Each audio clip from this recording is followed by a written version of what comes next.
안녕하세요. 엔카 매거진 에디터 곤잘로입니다. 짜잔! 오늘은 6,340만원짜리 집 랭글러 오버랜드 파워탑, 이게 뭐고? 한번 해보도록 하겠습니다.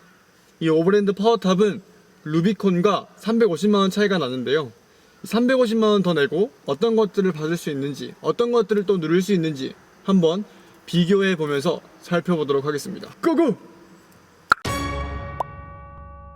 앞모습부터 한번 살펴보겠습니다.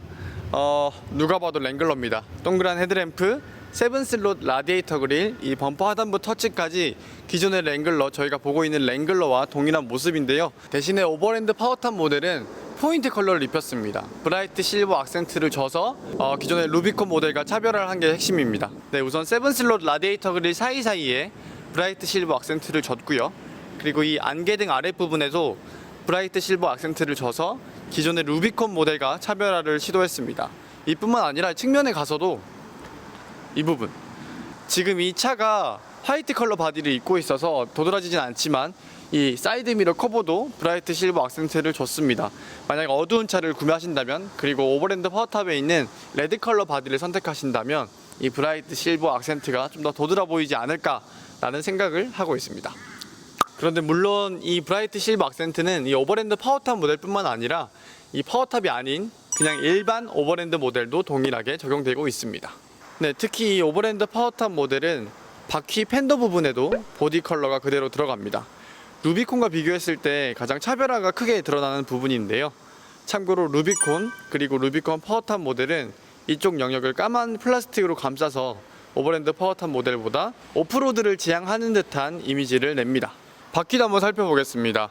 오버랜드 파워탑 모델은 루비콘 모델보다 한 사이즈 큰 18인치 휠을 달고 나옵니다. 18인치 테크 그레이 휠을 달고 나오는데 기존의 오버랜드 모델과 동일한 디자인의 휠을 채택하고 있죠. 타이어 역시 이 도시명 오프로더를 지향하는 모델인 만큼 도시명 온로드형 타이어를 달았습니다. 이 타이어 부분에서 루비콘과의 차이점이 가장 많이 도드라지는데요. 조금 이따 주행하면서 이 타이어의 소음이나 주행성이 어떻게 다른지 한번 짚고 넘어가도록 하겠습니다. 옆쪽으로 가실게요. 네, 측면입니다. 측면 실루엣은 기존의 랭글러와 다를 바 없습니다. 대신에 지금 오픈을 해놨기 때문에 저기 캔버스가 말린 게 보이시죠?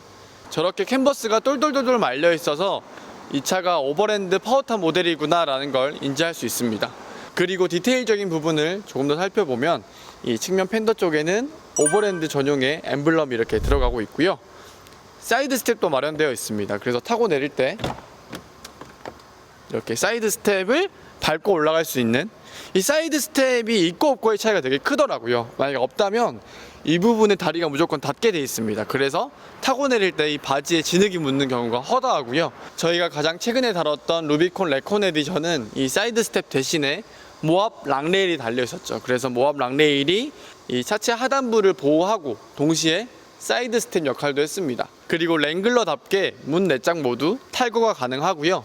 이 리어 커터 윈도우도 탈거가 가능하다고 합니다. 지금 공구가 없어서 탈거를 직접 해보진 못했지만 안쪽에 레버를 2개 당기고 볼트만 2개 풀면 이 부분을 바로 탈거할 수 있습니다. 탈거를 하고 나면 사진으로 보시는 것처럼 C필러가 환하게 드러나서 확실히 이색적인 느낌이 납니다. 오버랜드 파워탑의 뒷모습입니다. 뒷모습은 랭글러 루비콘과 다를 바 없습니다. 역시나 LED 테일램프 그대로 쓰이고 있고요. 이 아랫부분에 견인고리도 그대로 툭 드러나와 있습니다. 딱 한 가지 차이점을 꼽으라면 이 스페어 타이어 커버를 꼽을 수 있는데요.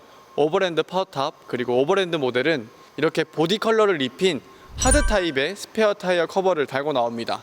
참고로 루비콘 파워탑 모델은 이 하드 타입 스페어 타이어 커버가 아닌 소프트 타입의 스페어 타이어 커버를 달고 나와서 이 뒷모습에서 차이가 확실히 드러납니다. 그리고 트렁크는 랭글러답게 이렇게 열립니다. 엄마! 벌씨! 그런데 곤잘로에 이게 뭐고? 랭글러 자체는 정말 매력적입니다. 아이덴티티도 이 헤리티지도 정말 저는 개인적으로 좋아하는데요. 완성도 면에서는 볼 때마다 좀 아쉬운 면이 많이 보입니다. 일단 동호회 측에서 가장 많이 지적하시는 부분이 이 물바지 부분인데요. 설계의 미스인 것 같아요. 이 물바지 부분이 짧아서 비가 많이 오는 날 이렇게 문을 열면 실내로 빗물이 그대로 들어간다는 그런 이슈가 있습니다. 그래서 동호회 측에서는 이 A필러 몰딩 부분에, A필러 기둥 부분에 애프터마켓 제품을 덧붙여서 이렇게 물이 흘러내려가게끔 하는 경우도 많이 있고요. 그리고 이뿐만 아니라 리어 쿼터 윈도우 쪽 몰딩을 보시면 보이시나요? 새 차나 다름없는 시승차인데 이런 몰딩이 완성도가 좀 떨어집니다. 이런 부분들이 하나하나 모여서 이 차를 평가하는 데 있어서 척도가 될 수 있는데, 이런 완성도가 좀 아쉽다는 게 랭글러의 흠이 아닐까라는 생각입니다. 인테리어로 들어가시겠습니다. 다른 랭글러 모델과 마찬가지로 맥킨리 가죽을 발라놨고요. 등받이 부분에는 오버랜드라는 자수를 박아놔서 이 모델의 특징을 잘 드러내고 있습니다. 헤드레스트 위쪽에는 스피커가 자리 잡고 있습니다. 오버랜드 파워탑은 알파인 프리미엄 오디오 시스템이 탑재되어 있어서 총 9개의 스피커가 들어간다고 합니다. 음질이 생각보다 괜찮더라고요. 참고로 랭글러 루비콘은 스피커를 8개 달고 나옵니다. 인테리어는 저희가 그동안 많이 다뤘던 JL 랭글러와 완전히 동일합니다. 일단 센터 페시아 가운데 8.4인치 유커넥트 터치스크린이 마련되어 있고요. 이 안에는 당연히 오프로드 페이지 있고 안드로이드 오토와 애플 카플레이도 지원하고 있습니다. 아날로그 계기판은 시동 걸 때 이렇게 키 세레모니도 펼쳐집니다. 그리고 가운데 7인치 컬러 클러스터가 들어가서 주행과 관련된 다양한 정보들을 제공하고 있습니다. 사실 전반적인 레이아웃이 요즘 나오는 차들의 느낌이 강하게 드는 건 아닙니다. 그래도 랭글러의 전통을 잘 해석했다는 점이 볼 때마다 마음에 듭니다. 특히 이렇게 볼트를 일부러 노출한 점이나 전면 윈도우에 이런 윌리스 지프 캐릭터도 재밌는 요소입니다. 루비콘과의 차이점이 도드라지는 부분은 두 가지입니다. 일단 조수석 앞에 이 바 부분에 랭글러라는 각인이 빠져 있습니다. 참고로 루비콘은 여기 이렇게 랭글러라는 글자가 들어가고 있죠. 이뿐만 아니라 루비콘은 락트랙 HD 풀타임 자륜구동 시스템을 탑재하고 있어서 이쪽 영역이 버튼으로 가득 차 있거든요. 그런데 오버랜드 파워탑 그리고 오버랜드는 셀렉트랙 풀타임 자륜구동을 채택하고 있어서 이 부분이 상대적으로 좀 허전해 보입니다. 뭘 둬야 될지 모르겠는 이런 수납 공간도 있고요. 이뿐만 아니라 기업이나 프론트 엑셀도 서로 다른 걸 쓰고 있고, 전자식 스웨이바 분리 기능도 오버랜드 파워탑 모델은 빠졌는데요. 그래도 랭글러니까 웬만한 길은 헤쳐나갈 수 있을 것입니다.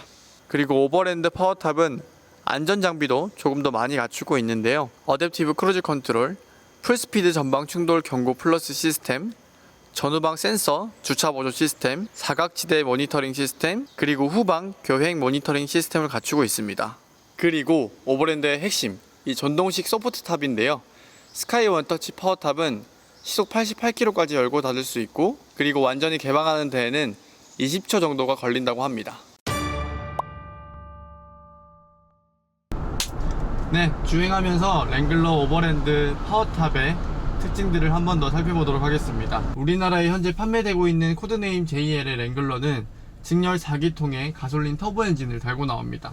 코드네임 JK의 전세대 랭글러가 V6 3.6L 가솔린 엔진과 디젤 엔진 이 두 가지 트림으로 판매가 되었는데, 지금 코드네임 JL의 신형 랭글러는 직렬 4기통의 가솔린 터보 엔진을 품고 있죠. 아직도 많은 분들께서 랭글러에 무슨 터보 엔진이냐, 가솔린 터보 엔진을 랭글러에 얹었냐 라고 하시는 분들도 계시겠지만, 저는 개인적으로 이 직렬 4기통 가솔린 터보 엔진의 출력과 이런 퍼포먼스가 상당히 마음에 듭니다. 제원상 최고 출력은 272마력, 그리고 최대 토크는 40.7kg/m에 달합니다. 사실 이 수치만 놓고 봤을 땐 전작의 JK 랭글러에 들어갔던 V6 3.6L 엔진과 다를 바 없습니다. 여전히 아주 강력한 힘을 발휘하고 있고요. 온로드 그리고 오프로드에서 여전히 강력한 퍼포먼스를 보여주고 있습니다. 여기에 맞물린 변속기는 8단 자동 변속기, 토크 컨버터 방식의 8단 자동 변속기가 달려있는데요. 엔진도 다운사이징을 하고 단수도 좀 더 잘게 쪼개서 효율을 높인 게 이 신형 랭글러의 특징입니다. 지금 제가 타고 있는 오버랜드 파워탑 모델은 공인연비가 리터당 9km에 달합니다.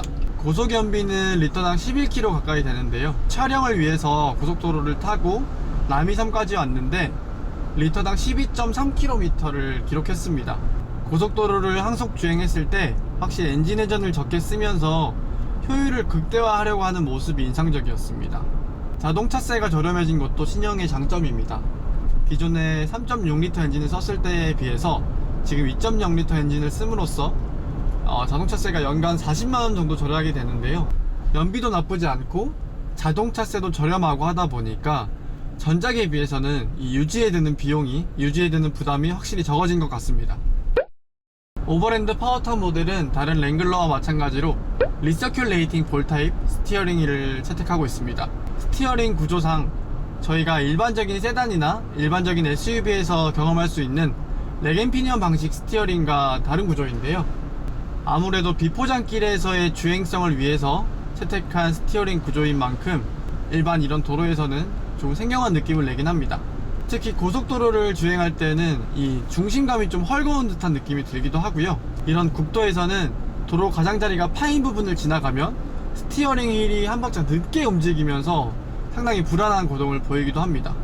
스티어링 휠이 주는 느낌, 이 느낌은 확실히 그동안 저희가 다루었던 차들과는 다른 생경한 느낌을 내고 있습니다. 하지만 저는 이 스티어링 휠이 주는 느낌을 이상하다고 평가하기보다는 다르다고 평가하고 싶은데요. 물론 저도 처음에 랭글러를 타봤을 때는 이거 왜 이러지? 이거 왜 이렇게 불안하지? 이런 느낌을 받았습니다. 하지만 3번 타보고 4번 타보고 5번째 타보니까 이 스티어링 휠이 주는 감각에, 이 스티어링 휠이 주는 피드백에 조금은 적응을 한 것 같아요. 물론 지금도 운전대의 감각 때문에 불안함을 느낄 때가 종종 있긴 합니다. 하지만 이건 적응의 문제라고 생각합니다. 기술적인 완성도를 폄하할 문제는 절대 아니라고 생각합니다. 무엇보다도 지금 제가 타고 있는 오버랜드 파워탑 모델은 랭글러 루비콘에 비하면 확실히 더 직관적인 느낌을 내고 있습니다. 루비콘 파워탑과 오버랜드 파워탑 모델의 가장 큰 차이점 중에 하나가 타이어가 아닐까 라고 생각하는데요. 오프로드 타이어가 달린 루비콘 그리고 루비콘 파워탑 모델은 이런 구비길에서의 주행성이 상당히 나쁩니다. 특히나 지금처럼 노면이 살짝 젖어있는 상황에서는 약간씩 타이어가 미끌리는 듯한 느낌도 들기도 하고요. 운전대를 돌리는 만큼 차가 움직여주지 않기 때문에 겁이 날 때가 많아요. 심지어 속도가 그렇게 빠르지 않은 상황에서도 상당히 불안한 거동을 보일 때가 있는데요. 그에 반해 온로드형 타이어를 달고 나오는 오버랜드 그리고 오버랜드 파워탑 모델은 이런 도로에서의 주행성이 나쁘지가 않습니다.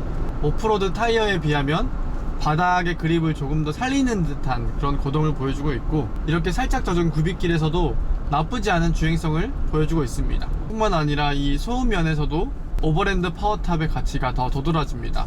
머드 타이어를 달고 나오는 루비콘 같은 경우는 속도를 조금만 올려도 막 이런 느낌의 특유의 타이어 소음이 존재하는데요. 루비콘에 비하면 이 확실히 타이어를 타고 올라오는 소음이 적습니다. 그래서 이런 일상적인 환경에서의 만족도가 루비콘에 비해서 확실히 좋습니다. 그런데 단점도 있긴 합니다. 들리시나요? 소프트탑을 얹은 모델들의 특징이 아닐까 싶은데 아무래도 터널을 지날 땐 천장에서 좀 소음이 많이 들리긴 합니다. 물론 옆 사람과의 대화가 힘들 정도로 그 정도로 시끄럽진 않지만 이 정도 소음은 감안해야겠다는 점을 짚고 넘어가야겠네요.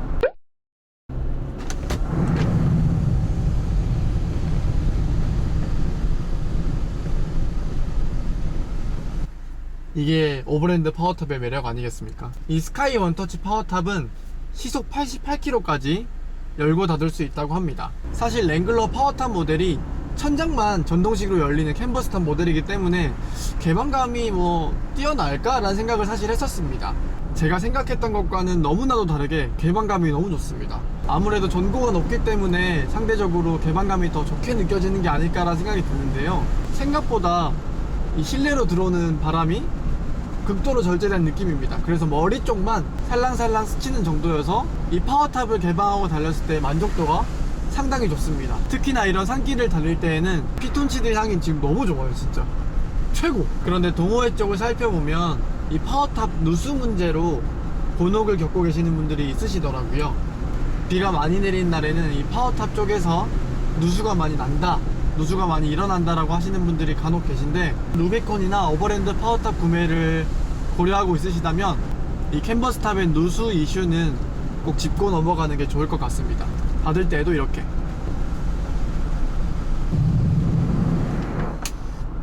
사실 랭글러 스포츠나 랭글러 루비콘 같은 모델도 오픈 에어링을 충분히 즐길 수 있습니다. 레버 몇 개만 풀면 이 하드탑을 벗길 수가 있는데요, 사실 이게 쉽지가 않거든요. 이 하드탑을 탈거해서 보관을 어디다가 해야 될지도 모르겠고, 탈거하고 나왔는데 갑자기 비가 내리면 어떡하지? 이런 걱정도 들 테고, 그러다 보니까 오픈 에어링을 아주 자유롭게 만끽하기는 좀 제약이 따르는데, 오버랜드 파워탑 같은 경우는 이 버튼 하나만으로 20초 만에 오픈 에어링을 즐길 수 있으니까 그런 면에 있어서는 다른 랭글러 모델보다 강점이 확실히 있는 것 같습니다. 만일 제가 랭글러를 구매한다면 저는 그냥 350만원 더 내고 파워탑 모델을 살 것 같아요. 루비콘도 상당히 매력적인 모델이긴 하지만 타이어로부터 오는 주행성의 변화, 그리고 이 전동식 소프트탑의 매력 때문에 저라면 무조건 오버랜드 파워탑을 살 것 같습니다. 그리고 랭글러 라인업 중에 오버랜드 파워탑 모델은 타협할 수 있는 합리적인 선택지가 아닐까 생각합니다. 사실 랭글러라는 모델 자체가 산타페나 투싼처럼 마음만 먹으면 살 수 있는 차는 아닙니다. 우선 값이 상당히 비싸고 그 값에 있어서 빠진 것도 많고, 그렇다고 가족들을 아주 편하게 모실 수 있는 차도 아닙니다. 랭글러 구매를 고려하시는 분들이라면 이러한 장벽들 때문에 구매에 걸림돌이 될 수도 있겠다는 생각이 드는데요. 하지만 오버랜드 파워탑 모델은 루비콘보다 괜찮은 주행성, 괜찮은 승차감, 그리고 정숙성을 가졌습니다. 이뿐만 아니라 루비콘보다 많은 안전장비도 갖추고 있고요. 무엇보다도 이 스카이 원터치 루프탑, 이 전동식 소프트탑 하나만으로도 굉장히 매력적이고 굉장히 괜찮은 선택지가 아닐까라는 생각이 듭니다. 그럼 주행 리뷰는 여기서 마치도록 하겠습니다. 지금까지 6,340만원짜리 지프 랭글러 오버랜드 파워탑 모델의 주요 특징들, 그리고 주행성을 살펴봤습니다. 6,340만원이라는 금액이 적은 돈은 아닙니다. 하지만 그 6,340만원에 이 지프의 헤리티지, 이 랭글러의 아이덴티티를 누릴 수 있고, 이 오픈 에어링까지 누릴 수 있다는 점이 이 지프 랭글러 오버랜드 파워탑의 가장 큰 매력이 아닐까라는 생각을 합니다. 그러면 다음 시승은 지프 글래디에이터로 찾아뵙겠습니다. 안녕!